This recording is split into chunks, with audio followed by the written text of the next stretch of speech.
अस्सलाम वालेकुम। गोगी शेरी किचन पर वेलकम। आज हम खुश खुबानी से मज़ेदार रस भरी खुबानी बनाएंगे। अज्जा नोट कर लें।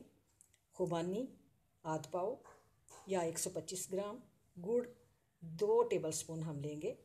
अगर आप अफोर्ड कर सकते हैं तो साबुत खुबानी ले लें, वरना ये बहुत सस्ती खुबानी है, मगर इसमें मामूली सी रेत होती है, इसको साफ़ करना पड़ता है।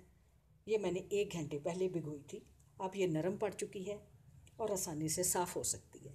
इसको हम ऐसे एक एक खुबानी को पकड़ेंगे और ऐसे डालते जाएंगे। ये ऐसे देखिए, ये ऐसे, इसको ऐसे करना है और फिर ऐसे इसको ऐसे डाल लें। जो ज़्यादा ख़राब खुबानी है इस किस्म की, इसको आप वेस्ट कर दें।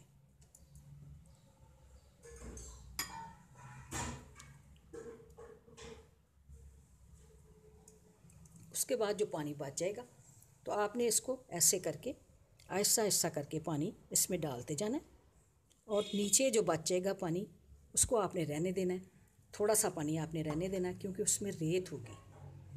अब इसको मैं 5 मिनट के लिए उबालूंगी और ये पानी तकरीबन 1.5 गिलास होगा। अभी भी इसमें है मौजूद, मज़ीद मैं इसमें डाल के तो इसको 1.5 गिलास पानी मैं कर लूँगी और 5 मिनट के लिए उबालूंगी, और उसके बाद फिर अगला प्रोसेस जो है हम देखते हैं।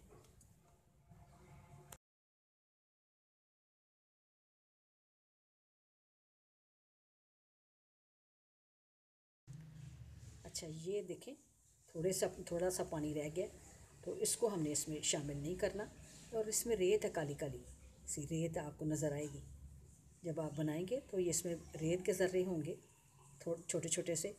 वो आपने ये वाला पानी इसमें शामिल नहीं करना, वरना आपकी खुबानी बेकार हो जाएगी। ये देखें, आ गई, वो रेत नज़र आ रही है।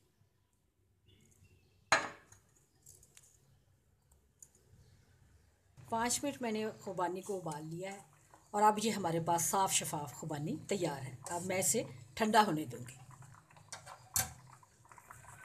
इस वीडियो में मैंने खुबानी साफ़ करने का तरीका बताया है, और इससे पहले खुबानी और दही का मीठा वाली वीडियो में गुड़ या ब्राउन शक्कर को साफ़ करने का तरीका बताया था। आप मेरी वो वीडियो भी प्लीज़ ज़रूर देखें। खुबानी ठंडी हो चुकी है।